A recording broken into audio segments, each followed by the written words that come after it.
everyone, welcome back to Mela Reads, my new booktube channel.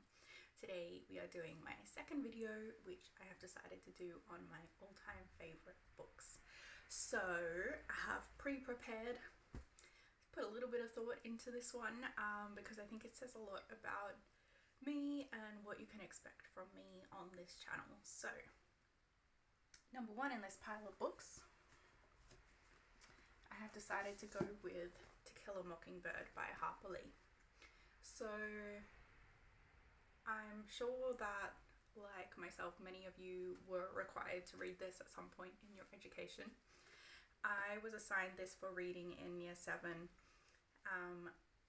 I think that was the first time I read it, and it blew my little mind. As I mentioned in my first video, a lot of what I'd read up to that point was very escapist, it was fantasy, and this was the first time I'd read something that dealt with some like more adult real world issues in a way that really stuck with me. Throughout high school, I became very involved in social justice causes, and I came back to this and reread it about once a year for a good 10 years, and every time I just felt like I gained so much from reading it.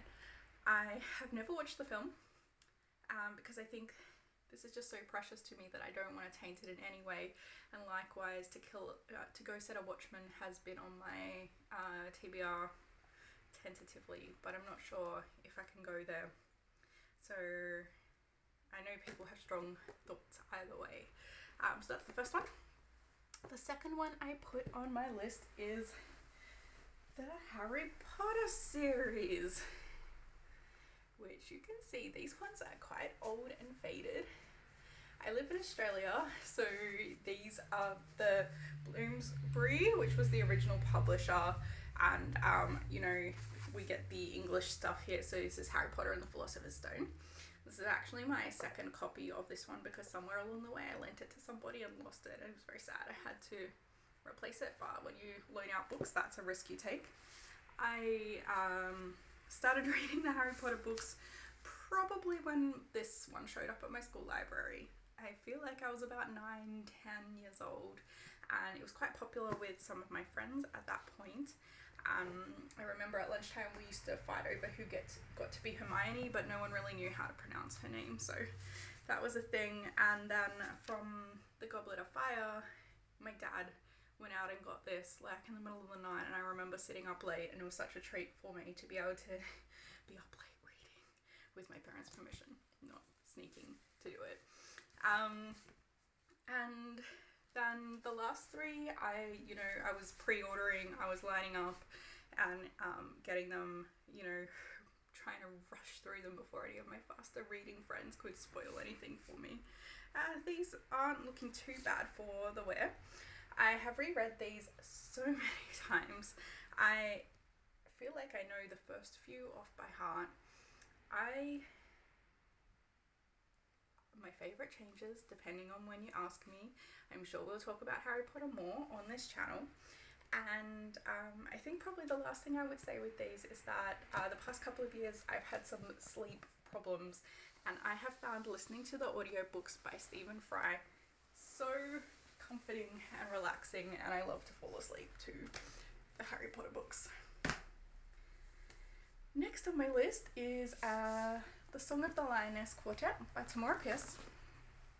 I do not really like these prints that I have, but here they are.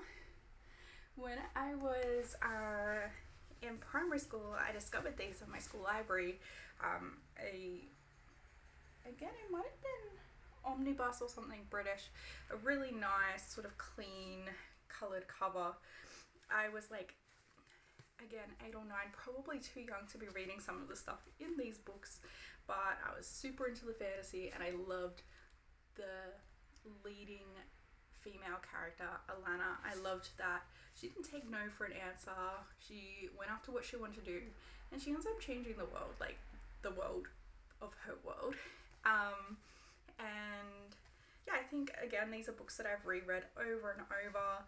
After I left my primary school, I was borrowing them from the local public library over and over, and I didn't buy these copies until I was in my 20s, and I still return to them probably about every year or two and reread through them. Just smash them out, and I just, again, these are a comfort read more than anything. I do like a lot of Tamora Pierce's other work, but these were the originals that got into my little heart. The next book, I don't have a copy of it. I believe I have linked it to my mom. It is the 5 Languages of Love, or the 5 Love Languages. I forget exactly what it's called, but it was loaned to me by a friend about 10 years ago, and it is one of the books that has changed my life in the sense that it clarified a lot of things that I understand about people and relationships, not just romantic relationships, but family and friendships, and the way that we feel that we are being shown love and the way that we show others love. And if you're not familiar with it, I highly recommend you go and check it out, because just that clarity in like every important relationship to me has really been helpful.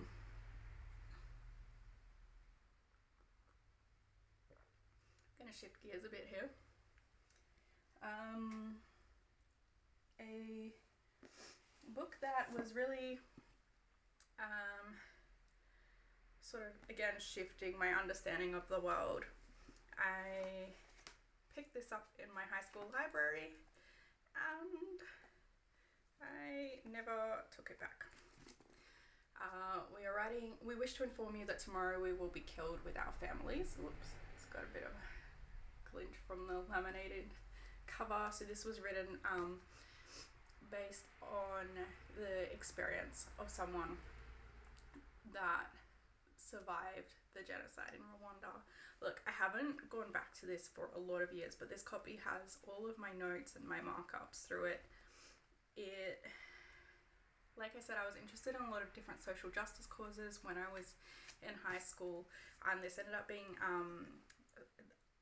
really a trigger point for me to become very interested in things such as genocide, the sort of like psychology of what happens when like a whole group of people turn on a whole nother group of people for some perceived reason that they're not different or not as worthy of being treated with basic humanity. And I did a major project in high school about the sort of similar instance of what was occurring in Darfur in Sudan at that point in time. You know, when I was 18, I started going out drinking. I would rant to people about conflicts going on in parts of the world they hadn't heard of. And yeah, picking up this book just really started a lot of that for me. And I've never been able to part with it for that reason.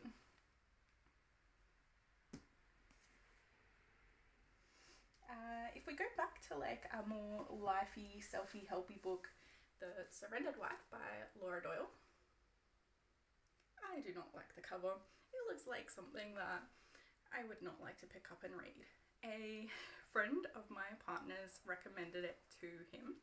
Again, this has got markups through it. We have both got copies of this and we have both read it cover to cover a couple of times, plus we refer back to it pretty frequently.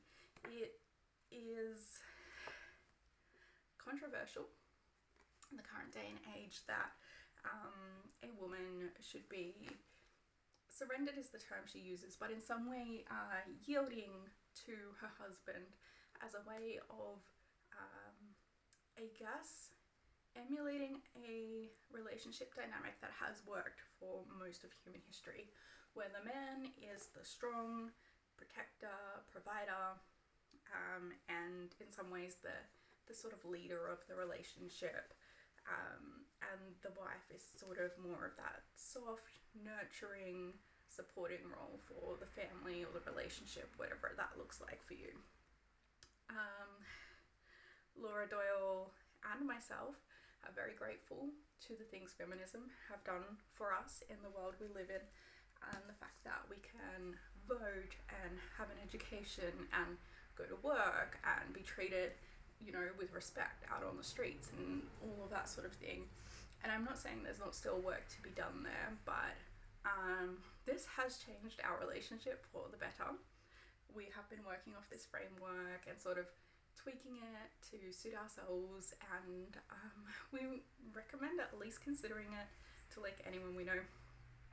Laura Doyle does say that the woman should just start surrendering without telling her husband what she's doing, just to sort of elicit that really natural response from him. But in our case, we have found working through it together and being very explicit and open in our feelings about how it's going to be effective. So you could try that as well. I have a couple of honourable mentions here. I wasn't sure whether to include them or not, but I'm going to. So we've got Milk and Honey by Rupi Kaur, which is just a gorgeous piece of poetry, drawings. I just think that when I picked this up, I was not familiar with Rupi Kaur's work online. It just visually appealed to me.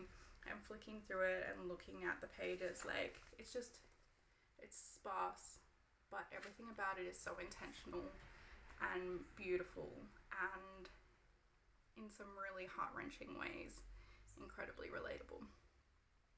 I think for a coming of age sort of read for a young woman in our world, yeah, this is priceless, and I'm so glad that I've picked it up. And again, it's something that I've loaned out to people because I just think it's a super powerful little book. My other honourable mention is Pride and Prejudice by Jane Austen. I love this flexi cover, flexi bound edition that my partner got me in a box set for my birthday. I have not read this edition yet. I've read Pride and Prejudice a couple of times, and the first time I read it on my phone for free, because you can do that with a lot of classics, I enjoyed it, but that's all I remember. And then so I think last year I went back and I reread it after reading Northanger Abbey, and it's just an absolute delight. If you haven't read Austen, she is a really sharp social observer and commentator. Her dialogue is so witty and fun, and her characters are a mixture of relatable but also caricatures in a way that's kind of like lovingly poking fun at the society that she lived in. And I mean, a lot of those human traits are still things that we navigate in our world. So I have really enjoyed going back to Austen, and since I read Northanger Abbey and reread this, I have read Sense and Sensibility and Emma. I still have a couple to read, and when I have done so, I plan on doing a Austen video. So I guess that I put this in the list because, yeah, it's sort of helped me in a way. It's so light and approachable for a classic, and it's sort of helped me on that pathway of like navigating back to wanting to rediscover or explore some classics that I feel like I've missed out on. So that's pretty cool. I was thinking of doing a couple of other things in this video, but I feel like it's long enough, so we'll just leave it at that. My all-time favorite books, and I thank you again for watching if you have, and I look forward to seeing you in the next video. Bye.